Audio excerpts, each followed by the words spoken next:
दोस्तों यूं तो हम जानते हैं कि महादेव के कई रूप हैं। वे कहीं तांडव करते हुए महाकाल हैं तो कभी भोले भंडारी होते हैं। वे इतने भोले हैं कि कोई भक्त उनकी मन से सच्ची भक्ति करे तो वे खुश होकर वरदान जरूर देते हैं। तो दोस्तों आज इस वीडियो में भगवान भोलेनाथ की भोलेपन की एक कहानी की चर्चा करेंगे। आगे कहीं आप इस कहानी में खो न जाएं तो शुरू करने से पहले चैनल को सब्सक्राइब अवश्य करें और दोस्तों वीडियो पसंद आए तो लाइक और कमेंट जरूर करें और अंत तक बने रहें। तो चलिए शुरू करते हैं। यह बात बहुत पुरानी है। एक गांव जिसका नाम महिपालपुर था, वहाँ एक अंधी बुढ़िया रहती थी। वह शिव जी की परम भक्त थी। आंखों से भले ही दिखाई नहीं देता था, परंतु वह सुबह शाम शिव जी की बंदगी में मग्न रहती थी। शिव जी बुढ़िया की भक्ति से बड़े प्रसन्न हुए। उन्होंने सोचा यह बुढ़िया नित्य हमारा स्मरण करती है, परंतु बदले में कुछ भी नहीं मांगती। भक्ति का फल तो उसे मिलना ही चाहिए। ऐसा सोचकर शिव जी एक दिन बुढ़िया के सम्मुख प्रकट हुए तथा बोले, माई तुम हमारी सच्ची भक्ति करती हो, जिस श्रद्धा और विश्वास से हमारा स्मरण करती हो, हम उससे बहुत प्रसन्न हैं। अतः तुम जो वरदान चाहो तुमसे मांग सकती हो। बुढ़िया बोली, प्रभु मैं तो आपकी भक्ति प्रेम भाव से करती हूँ, मांगने का तो मैंने कभी सोचा ही नहीं, अतः मुझे कुछ नहीं चाहिए। शिव जी पुनः बोले, हम वरदान देने के लिए आए हैं। बुढ़िया बोली, मुझे मांगना तो नहीं आता, अगर आप कहें तो मैं कल मांग लूंगी। तब तक मैं अपने बेटे बहू से भी सलाह कर लूंगी। उसके बाद शिव जी कल आने का वादा करके वापस चले गए। बुढ़िया का एक पुत्र और एक बहू ही थी। बुढ़िया ने सारी बात उन्हें बताकर सलाह मांगी। बेटा बोला, माँ तुम शिव जी से ढेर सारा पैसा मांग लो, हमारी गरीबी भी दूर हो जाएगी और सुख चैन से रहेंगे।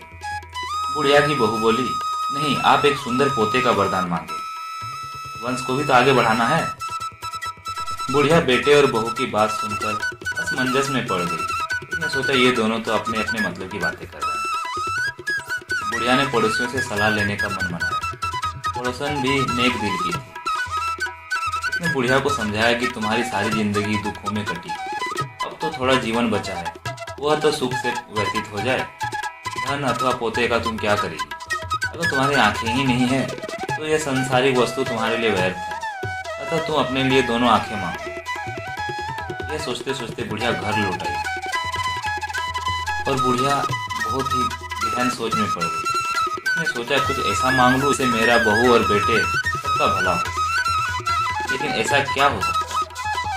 बुढ़िया कभी कुछ मांगने का मन बनाती तो कभी कुछ, परंतु कुछ भी निर्धारित नहीं कर सकी।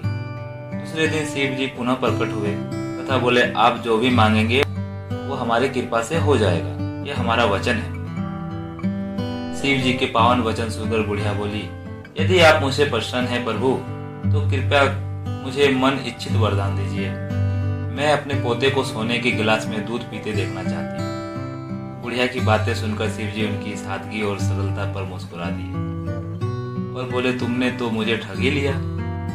मैंने तुम्हें एक वरदान मांगने के लिए बोला था, परंतु तुमने तो एक वरदान में ही सब कुछ मांग लिया। तुमने अपने लिए लंबी उम्र तथा दोनों आंखें मांग ली, बेटे के लिए धन और बहू के लिए पोता भी मांग लिया। पोता होगा ढेर सारा पैसा होगा, तभी तो वो सोने के गिलास में दूध पिएगा। पोते को देखने के लिए तुम जिंदा रहोगी, तभी तो देख पाओगी। अब देखने के लिए दो आंखें भी देनी ही पड़ेगी। फिर भी वो बोले, जो तुमने मांगा वे सब सत्य होगा। यूं कहकर शिव जी अंतर्ध्यान हो गए।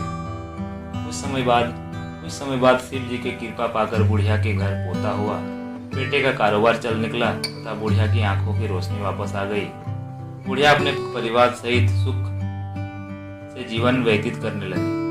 तो दोस्तों इस प्रकार बुढ़िया ने शिव जी को आखिर में ठग ही लिया। मेरे शिव भक्तों, इस कहानी से हमने सीखा सच्ची भक्ति की जाए तो भगवान भी वरदान देने में विवश हो जाते हैं और अपने सच्चे भक्तों को वरदान देते हैं। धन्यवाद दोस्तों वीडियो के अंत तक बने रहने के लिए। आगे अगली वीडियो में ऐसे ही मजेदार कहानी के साथ मिलेंगे। नमस्कार दोस्तों।